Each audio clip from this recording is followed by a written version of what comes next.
It's still the dollar. A digital dollar is still a dollar. A digital Chinese yuan is still a yuan. A digital euro is still a euro. So it's not a new currency, but it is a new payment channel, and it is a new form of the currency, if you want to think of it that way, even though it's still the dollar. And so it goes hand in hand with getting rid of cash. What is your concern on Executive Order 14067, which was just signed with Biden and company only a few months ago? What is your concern 14067? Yeah, it has a number of parts, and the thing with executive orders, or for that matter, legislation, I can say you have to read the fine print, and you do, but you have to actually consider the hidden agendas. Like, I can read it, anyone can read it, it's a public document, but what's behind it and where they're going with it, and that's really where the urgency comes in. And it's basically an order that accelerates the U.S. movement towards a central bank digital currency, so-called CBDC. These are happening all over the world. Beijing already has one. They're past the prototype stage. They kind of rolled that out during the Winter Olympics, last February. Believe it or not, the Bahamas has a digital currency. There are a few other countries that have already gone in that direction. Europe is the European Central Bank is very far along. The U.S. and the Federal Reserve, because they print the currency, they understood the importance of it. They were watching it, but they were kind of taking their time, like, hey, we're the biggest payment currency, biggest reserve currency in the world, which the dollar is, and we don't want to race into something if it's not thought out. And they were doing a kind of a joint venture R&D program with MIT. Okay, they got some experts there, so that seems to make sense. But all of a sudden, they accelerated it, and they said, we got to move fast on this, and we got to catch up. And that's what 14067 was about. But so that's kind of what you could get from reading. But what's the hidden agenda? Well, the first of all, just a little bit of background on central bank digital currencies. It's still the dollar, so a digital dollar is still a dollar. A digital Chinese yuan is still a yuan. A digital euro is still a euro. So it's not a new currency, but it is a new payment channel, and it is a new form of the currency, if you want to think of it that way, even though it's still the dollar. And so it goes hand in hand with getting rid of cash. In other words, I'll spend, in a minute, we'll get into what the central bank digital currency, what the hidden agenda is behind that.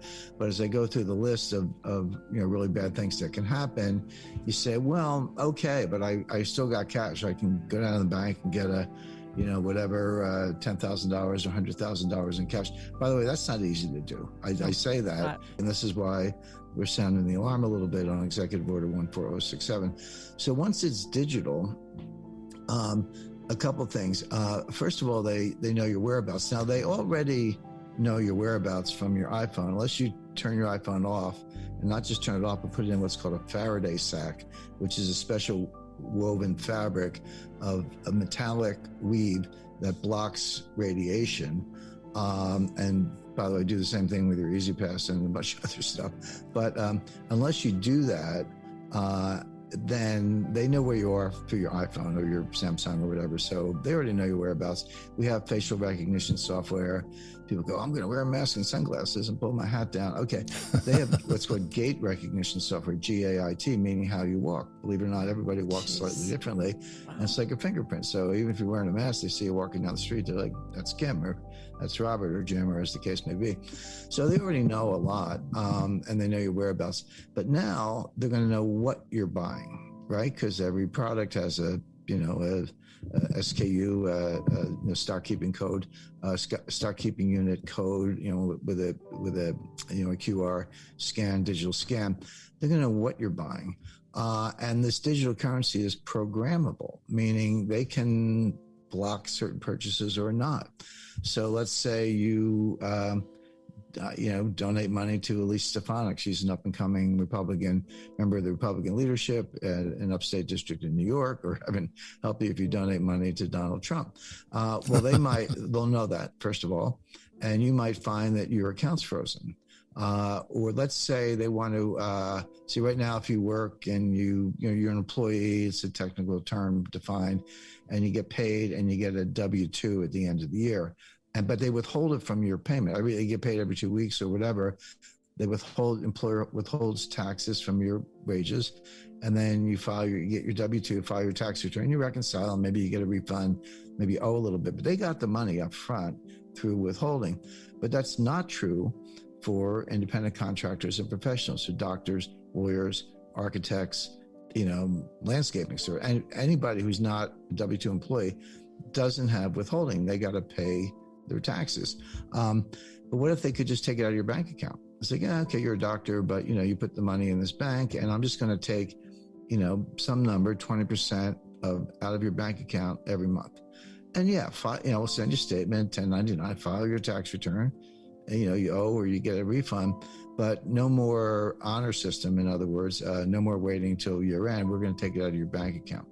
Or what if, as a form of stimulus, even though it's not stimulus, but they'll call it that, they say you get money in your bank account. Okay, but we're going to put a countdown clock on your bank account.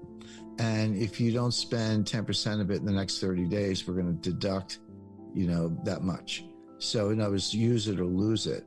So now all of a sudden, I worked hard, I've made this money, it's in the bank, but you're telling me if I don't spend it, I'm going to lose it anyway. So I might as well go spend it. And of course, the idea is to stimulate the economy. But the point is, the number of things you can do, from surveillance to identifying your political preferences, withholding taxes, account freezes, account seizures, time limitations on your money. Your money's a countdown clock. It expires after a certain period of time, etc. I could go on and on, but you take the point, which is it's not your money anymore. I've always said to people, if you put your money in the bank, it's not your money, it's the bank's money, and they'll give it to you if they feel like it.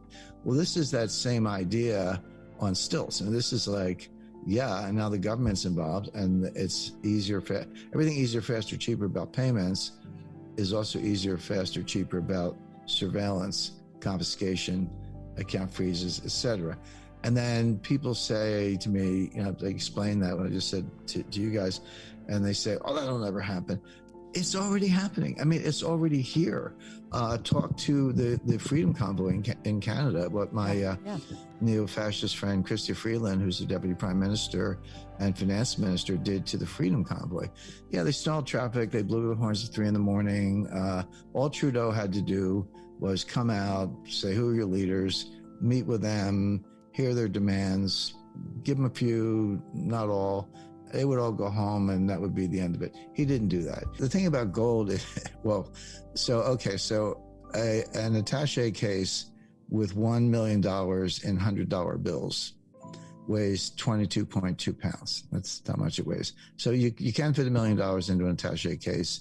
It will not set off a metal detector if you're not carrying anything else. 22 pounds, it's heavy, but you can do it. Gold is, of course, much heavier. $1 million worth of gold. Well, now you got me. I got to do the math, but that's going to weigh 500 ounces. 500 ounces at $2,000 an ounce. We're not quite there. That's $1 million worth of gold. But diamonds are pretty light. They're dense, but you can get a lot of value, which will not set off a metal detector. And that is why people use diamonds, because they're lightweight, they're compact. You get a lot of value for the weight, and they don't set off metal detectors.